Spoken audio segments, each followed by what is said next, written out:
जो आपके पास में पैसा है, जितना भी है, सबके पास में अलग अलग होगा, जो भी आपकी सेविंग्स है। मान लेते हैं कि किसी के पास में 2 लाख है, किसी के पास में 5 लाख है, किसी के पास में 10 लाख है, किसी के पास में 1 करोड़ है। तो आप क्या चाहते हो कि वो 5 साल में, 10 साल में वो ऐड हुए या मल्टीप्लाई हो? अगर आप अपना पैसा किसी बैंक अकाउंट में रखते हो सेविंग्स में, और वहां पे आपको 4% इंटरेस्ट मिलता है, तो वो 10 साल बाद कितना हो जाएगा? नियर अबाउट 1.5 गुना। और अगर 7% ब्याज है तो डबल से थोड़ा सा कम। तो ये क्या हुआ? ऐड हुआ। लेकिन साथ साथ में ये जो पैसा आपका बढ़ा बैंक अकाउंट में, अगर आपने एफडी कराई, तो साथ साथ में इन्फ्लेशन भी तो बढ़ गया ना। तो ना आपने कमाया ना आपने गंवाया, आप वहीं के वहीं हो। तो अगर 15% से आपका पैसा ग्रो करता है अगले 10 साल तक, तो कितना गुना हो जाएगा? Near about 4 times. अगर 20% से करता है तो नियर अबाउट 6 टाइम्स। और अगर 25% से करता है तो नियर अबाउट 9 टाइम्स। और अगर 30% से करता है तो 10 to 11। क्योंकि अगर वो इंसान चाहे तो वो कर सकता है गड़बड़। पास में करी है बहुत लोगों ने, उसमें से बहुत सारे आज जेल में भी हैं। आप हंस रहे हो, लेकिन बहुत लोगों ने बहुत पैसा गंवाया है ऐसे स्टॉक्स के चक्कर में। क्यों? क्योंकि उन्होंने सबसे इंपॉर्टेंट चीज को मिस कर दिया। उन्होंने ये देखा कि अच्छा ये स्टॉक ग्रो कर रहा है, इसकी बैलेंस शीट ग्रो कर रही है, इसका पीएनएल ग्रो कर रहा है, इसका प्रॉफिट ग्रो कर रहा है, इसकी रेवेन्यू ग्रो कर रही है। अरे ये तो देखो वो ग्रोथ आ कहां से रही है। अगर एक बैंक की बात करी जाए तो हो सकता है वो ऐसे लोगों को लोन्स दे रहा है जहां पे पता है वापस आने की पॉसिबिलिटी नहीं है। तो अगर मैं इसको एक वर्ड में बोलूं, जो भी अभी मैंने कहा है, कि वो पर्सन ऐसा होना चाहिए जो टॉप पर बैठा है, जिस पर आप ट्रस्ट कर सको। Based upon what? Not based upon your gut feel, based upon his और हर पास्ट रिकॉर्ड। ट्रस्ट दोनों तरीके से, एक वो कुछ गड़बड़ नहीं करेगा, दूसरा उसमें पोटेंशियल है कुछ बड़ा क्रिएट करने का। दोनों जरूरी है। और बताओ, और क्या देखना होता है? सर मतलब किसी भी बिजनेस में इन्वेस्ट करने में हम लोग ये भी देखते हैं कि वो फ्यूचर एडॉप्टेशन को कैसे वो करते हैं। जैसे मार्केट में कोई नया कंपटीशन चल रहा है तो उसको वो मतलब कंपटीशन में लाने के लिए अपने आप को कैसे वो अपडेट करते हैं। Very important. बैंकिंग सेक्टर बहुत तेजी से बदल रहा है। पहले के जमाने में क्या होता था कि अगर आपको पैसा निकालना है या पैसा जमा कराना है तो आप जाओगे बैंक में, वहां पे पासबुक में एंट्री होगी, लाइनों में लगोगे। क्या अब ये सब होता है? सब कुछ ऑनलाइन हो गया है, डिजिटल हो गया है। तो बैंक को ज्यादा ब्रांचेस खोलने की जरूरत नहीं है। इसको न्यू एज बैंक बोलते हैं।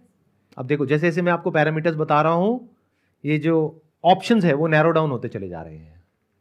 मतलब मान लो 100 बैंक्स हैं, तो जैसे जैसे आप इन पैरामीटर्स को समझोगे तो आप 100 में से 20 पे आ जाओगे, फिर 10 पे आ जाओगे, फिर एंड में गिने चुने 4-5 रह जाएंगे। अब आपको दिमाग लगाना है कि उसमें से सबसे अच्छा कौन सा। जरूरी नहीं जिस पे मैंने बेट ली है उसी पे आपको लेनी है, क्योंकि वो मेरी अपनी अंडरस्टैंडिंग है, आपको खुद देखना है। तो बैंक ऐसा होना चाहिए या बिजनेस ऐसा होना चाहिए जो बदलते हुए वक्त के साथ अपने आप को बहुत तेजी से बदल रहा हो, या ये कह लो और जो बैंक है उससे तेजी से बदल रहा हो। तो that must be a new age bank. Very important. और एक बात आपको बताता हूं, एक है बैंक जिसका की मार्केट कैप है मान लो 5 लाख करोड़, एक है बैंक जिसका मार्केट कैप है 5,000 करोड़, एक है जिसका है 50,000 करोड़। तीनों में से बेटर कौन सा है? ये आपने बोला 5 लाख करोड़। एक पर्टिकुलर साइज पे जाने के बाद में जो फ्लेक्सिबिलिटी है वो कम हो जाती है, जल्दी से वो कोई चेंजेस नहीं कर सकते हैं, क्योंकि उनके छोटे से चेंज से भी एक बहुत बड़ा इंपैक्ट आता है ओवरऑल बिजनेस के ऊपर। तो वो एक बड़े हाथी के जैसा हो गया जो बहुत तेज नहीं भाग सकता है, और जो बहुत छोटा है उसके पास में इतनी स्ट्रेंथ नहीं है, इतनी बैकिंग नहीं है कि वो बहुत तेज भाग सके। तो जब मैं बात कर रहा हूं इतनी बड़ी बेट लेने की, तो मैं ऐसे बैंक पे नहीं ले रहा हूं जो कि 5 लाख करोड़ है जिसकी मार्केट कैप, क्योंकि 5 लाख करोड़ से 50 लाख करोड़ होने की पॉसिबिलिटी बहुत कम है। 5,000 करोड़ पे भी मैं बेट नहीं ले रहा हूं क्योंकि वहां पे रिस्क है। तो I am going with 50,000 crore के आसपास, क्योंकि 50,000 करोड़ से 5 लाख करोड़ पे पहुंचना अगले 10 साल में कोई बड़ी बात नहीं है अगर उस बैंक में दम है तो। अगर आप ध्यान से मेरी साइकी को समझोगे, मैं क्या कर रहा हूं, रिस्क को कम करता चला जा रहा हूं, लेकिन जो रिटर्न है उसको बचा करके रख रहा हूं। और ये समझ आ रहा है मैंने बैंक ही क्यों चूज किया। उसके पीछे कई रीजंस हैं। एक तो इसमें एंट्री बैरियर बहुत बड़ा है। मतलब ऐसा नहीं है कि आज आप में से कोई भी उठ करके चला जाए और बोले कि मेरे को बैंक खोलना है तो कोई भी खोल लेगा। मतलब बैंकिंग लाइसेंस मिलना is very difficult in India, क्योंकि रेगुलेशंस बहुत स्ट्रांग है। तो एंट्री बैरियर आ गया। दूसरा, जो आरबीआई है उसकी जो रेगुलेशंस है वो बहुत स्ट्रांग है, तो वो रिस्क को बहुत अच्छे से मैनेज करती है, इसलिए मैंने बैंक को चूज किया। जब सेफ्टी की बात होती है, सिक्योरिटी की बात होती है, आपके माइंड में एक ही थॉट आता है, दैट इज एफडी। तो it is as safe as FD. हो सकता है जिस बैंक में मैंने इन्वेस्ट किया है, आप में से बहुत सारे लोगों का बहुत पैसा उसमें ऑलरेडी पड़ा हुआ है, बट कैसे पड़ा हुआ है? As a deposit in savings account, current account, या फिर आपने एफडी कराई हुई है उसी बैंक में। Is it making some sense to you guys?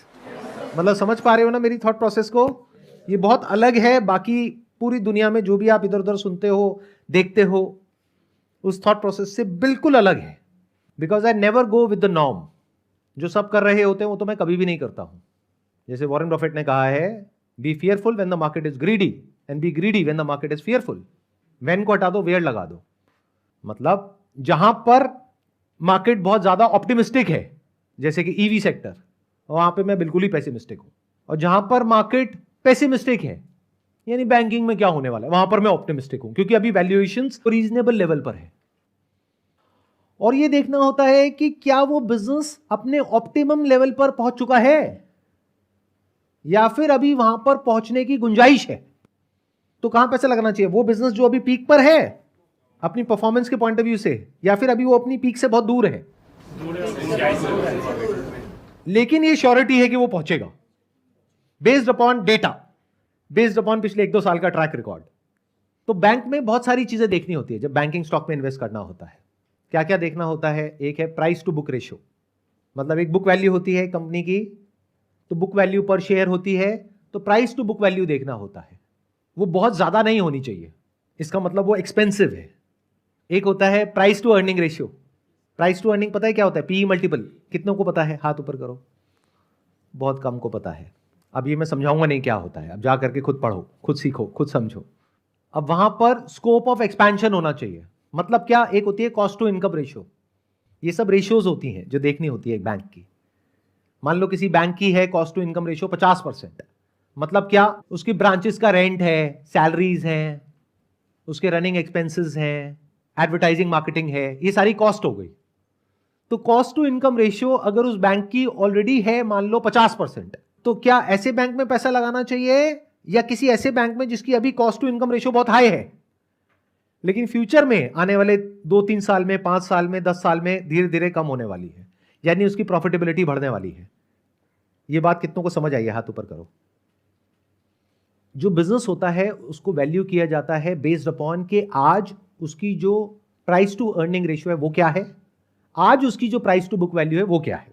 तो अगर कोई ऐसा बैंक है जिसकी अर्निंग्स अभी कम है, कॉस्ट ज्यादा है, यानी कॉस्ट को ऑप्टिमाइज करने की बहुत गुंजाइश है और फ्यूचर में ऑप्टिमाइज होने वाली है, यानी उसकी अर्निंग्स बढ़ने वाली है, लेकिन आज वो जो मिल रहा है वो आज के बेस पे मिल रहा है, आज जो उसकी अर्निंग्स है उसके बेस पे, और आज उसकी अर्निंग्स कम है क्योंकि कॉस्ट ज्यादा है। फ्यूचर में उसकी कॉस्ट टू इनकम रेशियो कम होगी, अर्निंग्स बढ़ेगी, तो क्या वो स्टॉक एक्सपोनेंशियली ग्रो नहीं कर जाएगा? और क्या क्या देखना होता है अगर एक बैंकिंग स्टॉक में इन्वेस्ट कर रहे हो कि उसकी जो एनपीए रेशियो है वो क्या है। अब उसमें ग्रॉस एनपीए होता है और नेट एनपीए होता है, तो वो डाउनवर्ड ट्रेंड की तरफ होनी चाहिए, यानी क्या? क्वार्टर ऑन क्वार्टर अगर आप देखते हो तो वो नीचे की तरफ जानी चाहिए, ऊपर नहीं जानी चाहिए। एनपीए का मतलब होता है नॉन परफॉर्मिंग एसेट्स, कि आपने बैंक से पैसा तो ले लिया, वापस नहीं किया, तो वो कहां चला जाता है? एनपीए में चला जाता है। तो एनपीए टाइम के साथ साथ कम होना चाहिए। जो पोर्टफोलियो है वो वेल डाइवर्सिफाइड होना चाहिए। फोकस पर्सनल बैंकिंग पर होना चाहिए, होलसेल बैंकिंग पर नहीं। पास में जो बहुत सारे बैंक्स बहुत बड़ी प्रॉब्लम में आए, वो क्यों आए? उन्होंने बड़े बड़े लोन उठा करके कुछ बड़ी बड़ी कंपनीज को दे दिए, तो जब वो बड़ी बड़ी कंपनीज फेल हो गई तो बैंक का बड़ा पैसा डूब गया। बट अगर वो बैंक बड़े लोन्स दे ही ना, छोटे छोटे लोन्स दे, तो अगर उन छोटे छोटे लोन्स में से कुछ पैसा डूब भी गया तो जो इंपैक्ट है वो बहुत छोटा होगा, उसकी वजह से बैंक बंद नहीं होने वाला। छोटे लोन्स का मतलब क्या? 2 व्हीलर का लोन, 4 व्हीलर का loan, credit card, home loan, इसको बोलते हैं पर्सनल लोन। और जो बड़े बड़े कॉर्पोरेट्स को दिए जा रहे हैं उसको बोलते हैं होलसेल बैंकिंग या कॉर्पोरेट लोन्स। वहां पर बैंक की कमाई कम होती है, क्योंकि जब कोई बड़ी कंपनी लोन लेती है तो वो इंटरेस्ट रेट कम देती है, मानो उसको 10% पे लोन मिल जाएगा। बट जब आप लोन लेने जाओगे बैंक से तो आप इतनी कैलकुलेशन नहीं करोगे कि इस पे रेट ऑफ इंटरेस्ट कितना है, जैसे मान लो क्रेडिट कार्ड आप यूज कर रहे हो, उस पर रेट ऑफ इंटरेस्ट है 30%, 40% साल का। कोई और लोन लेने जा रहे हो छोटा सा, उसके ऊपर रेट ऑफ इंटरेस्ट है 20%, 25%, बट आप कैलकुलेट ही नहीं कर रहे हो, आप सीधा ईएमआई को देखते हो, आप इतना डेप्थ में नहीं जाते हो कि एग्जैक्ट परसेंटेज क्या है। तो असली कमाई बैंक की वहां पर है। इसकी वजह से क्या होता है, बैंक का जो नेट इंटरेस्ट मार्जिन है वो बढ़ जाता है, इसको निम बोलते हैं। तो नेट इंटरेस्ट मार्जिन अच्छा होना चाहिए। इस तरह की बहुत सारी और चीजें हैं जो देखनी होती है। उसमें से सबसे इंपॉर्टेंट क्या है जो देखनी होती है, जो लोग नहीं देखते हैं बैंकिंग में, वो ये है कि उस बैंक के जो डिपॉजिट्स हैं वो कितनी तेजी से बढ़ रहे हैं। बैंक के लिए सबसे इंपॉर्टेंट यही है, इसको कासा रेशियो बोलते हैं। कासा मतलब current account saving account ratio, that should be around 40%। मतलब क्या कि जो बैंक आगे पैसा दे रही है उसमें से 40% कासा रेशियो का मतलब क्या हुआ कि 40% तो उसके अपने करंट अकाउंट में और सेविंग्स अकाउंट में पड़ा हुआ है। उस पर बैंक को कितना ब्याज देना है, करंट अकाउंट में ऑलमोस्ट 0%, सेविंग अकाउंट में 2-3%, 4%, एफडी में ज्यादा देना होता है 7%। तो जो टोटल डिपॉजिट्स हैं बैंक के, that must grow at a very good rate. In fact that must grow at a faster rate than जितनी की उसकी लोन बुक ग्रो कर रही है। अब ये पैरामीटर मेरे हिसाब से इतना इंपॉर्टेंट क्यों है, बहुत लोग इसको इतना इंपॉर्टेंस नहीं देते हैं, बट मेरे हिसाब से सबसे इंपॉर्टेंट है। क्यों? क्योंकि आप किस बैंक में पैसा डिपॉजिट कराओगे, जिस पे ट्रस्ट होगा। तो बैंकिंग का दूसरा नाम ही ट्रस्ट है। जिस बैंक ने पब्लिक का ट्रस्ट जीत लिया वो बैंक जीत गया। ये एक बहुत इंपॉर्टेंट सिग्नल है कि इसका मतलब जो उस बैंक का मैनेजमेंट है, जो सीईओ है, वो कुछ बहुत ही कमाल का कर रहा है, उसकी जो ब्रांड रिकॉल है वो बहुत तगड़ी है। तो अगर ये सारे फैक्टर्स मुझे एक बैंक में दिख पा रहे हैं तो मुझे क्लियरली नजर आ रहा है कि that is a multibagger. मतलब क्या कि मरे से मरा वहां पर जो रिटर्न आने वाली है वो आने वाली है 25 से 30% के बीच में। इसका मतलब समझते हो, 26% पे आपका पैसा 10 गुना हो जाता है। अगर आज आपने 10 लाख रुपए लगाया तो 10 साल बाद कितना हो जाएगा, 1 करोड़। तो अभी तक मैंने जो भी कुछ कहा उसको मैं समअप कर देता हूं शॉर्ट में।